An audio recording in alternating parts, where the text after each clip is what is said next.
there aren't any intonation problems. There aren't any ensemble problems, and especially then with Reiner, every rehearsal was like a concert.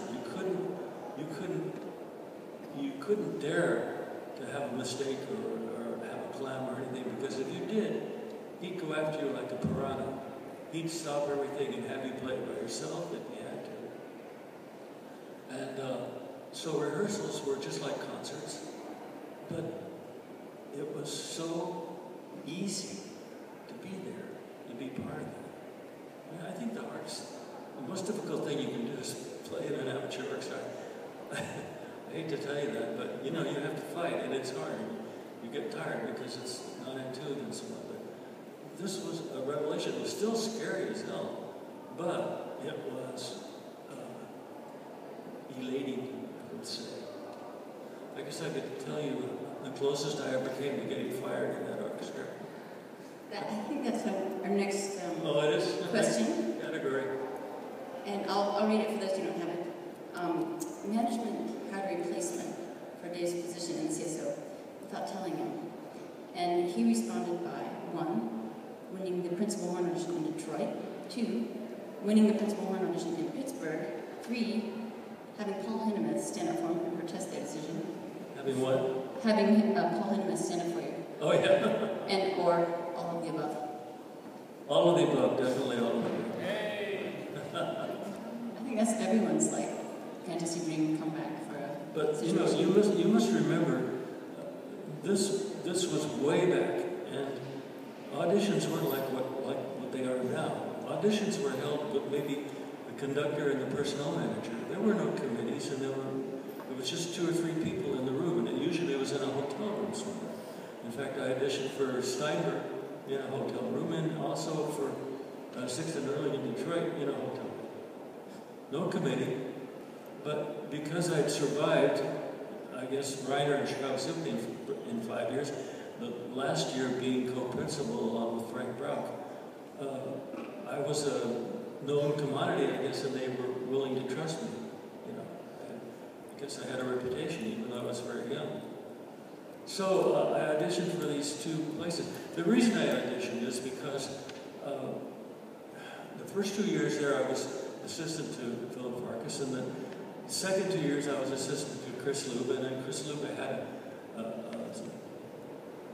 fight with the management, and he decided he wasn't going to play anymore. So they were stuck for a first horn, so they asked Frank Brauch, who was a wonderful, wonderful horn player, same age as Farkas, same vintage. He was former first horn of Cleveland himself, and he was in the NBC orchestra in Chicago, the radio orchestra. Anyway, so Frank was in the orchestra with me at that time, and so Frank and I split the book for a year.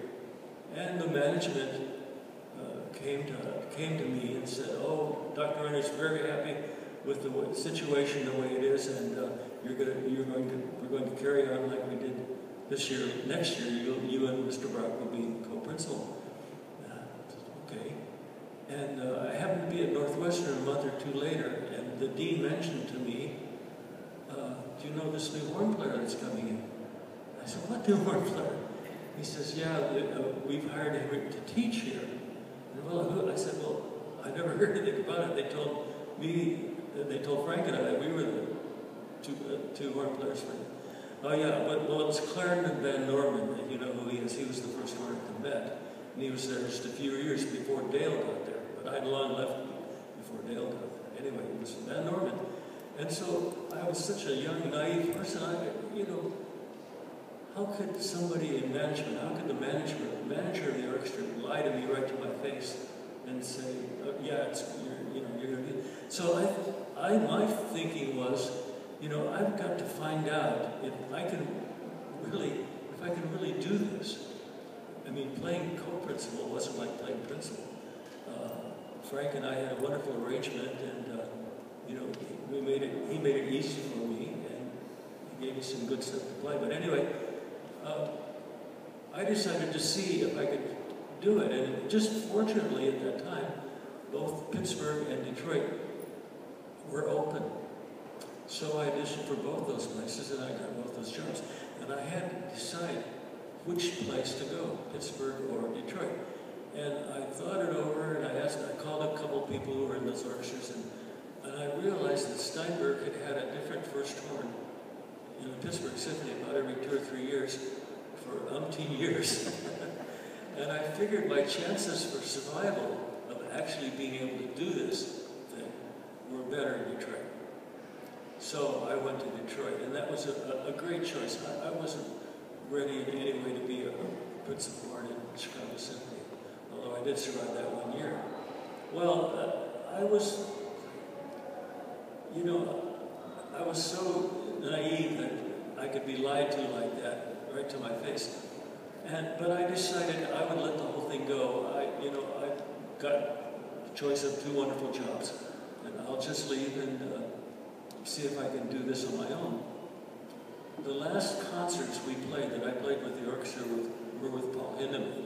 Now, Hindemith was an idol of mine ever since I was at Interlaken Music Camp in 1953, and we played the Symphonic Metamorphoses, the themes of Weber, you know, and I fell in love with that piece, and then I fell in love with Hindemith, and I would try to listen and get a hold of anything that he composed. And so, lo and behold, he shows up in the Chicago Symphony, and he's the conductor. We did Bruckner 7. I played First Wagner tuba. We played Academic Festival Overture. I was the principal horn. We played Music for Strings and Brass, and I was the principal horn. We did a lot of 2 or 3 programs, and did a lot of playing for him. And I just hung around like a puppy, you know. I'd sort of try to be near him and, you know, be close to him and feel the vibes, you know. And he was he was just a sweet little bald-headed man, you know. And so the very last concert that I played with him, and he died shortly after that, maybe not just a few months after this time, and this was 1963, was concert Bruckner 4 and Bruckner 7 in Milwaukee. And the orchestra always took the train in Milwaukee, and we were coming back on this train from Milwaukee. And I just wanted to walk down through the aisle of the train to see if I could see him one last time. Feel the vibes one more time.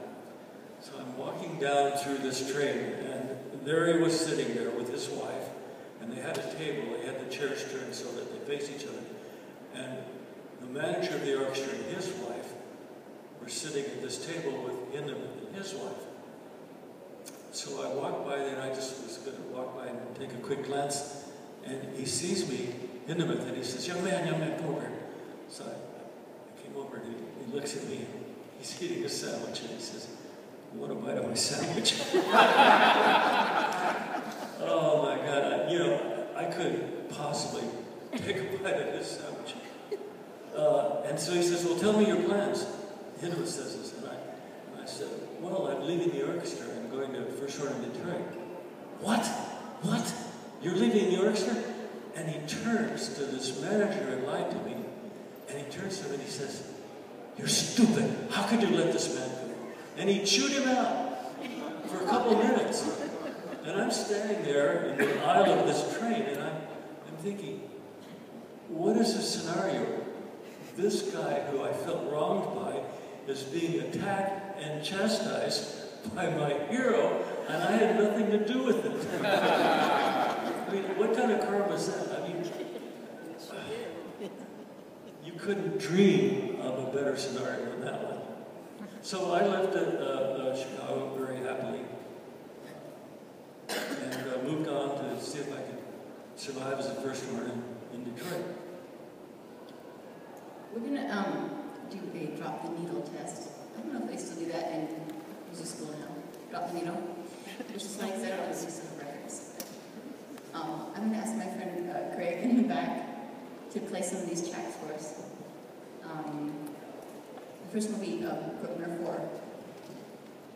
Maybe we could talk about that for a second. Sure. Before we start. One of the great privileges as a horn player is getting to record these wonderful pieces.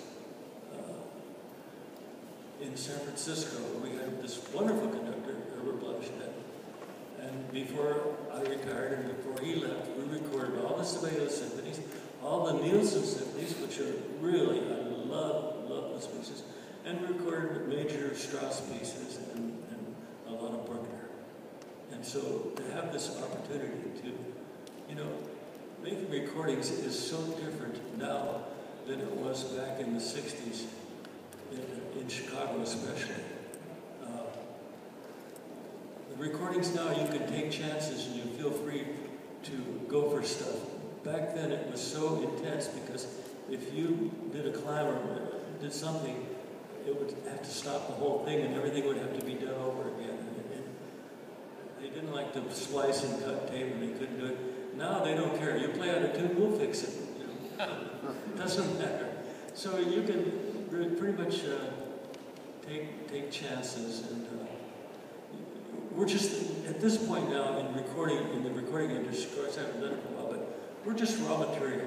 We give them the raw material, and they take it in the studio and they soup it up and do. Isn't that right, Bob? Do you think that's right? Yeah. Remember the one time we were making that recording and we were complaining that the horns weren't coming through, and I went to the engineer and I said, "You've got to put some mics in the back of us. Don't you guys understand? The sound comes off in the back. You know, you guys are bitching, you know. Okay, I'll give you a mic." He came and brought some mics and stuck them in the back of us, and he took the cord from the microphone and just tossed it underneath the riser.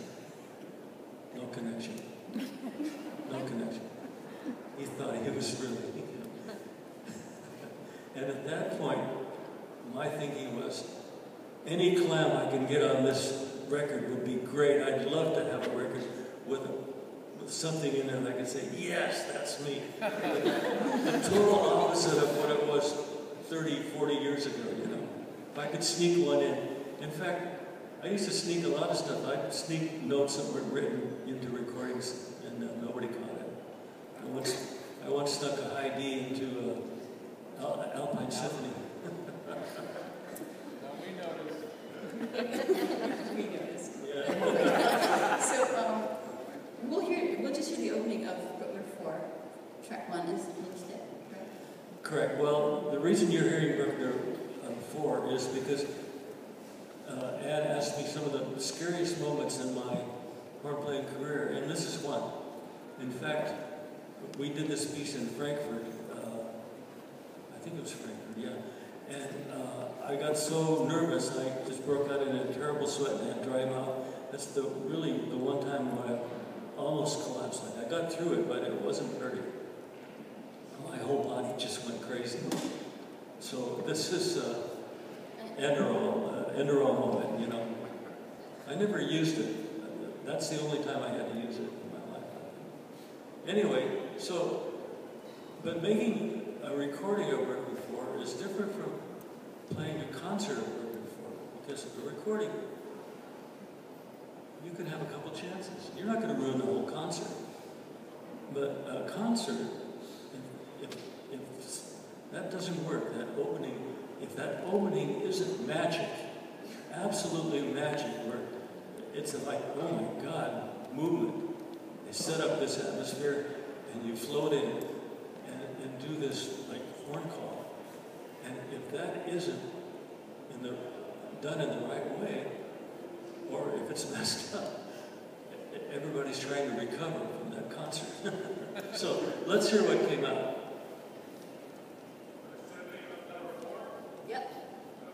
Yep, first track. And having said that, if anyone misses this one,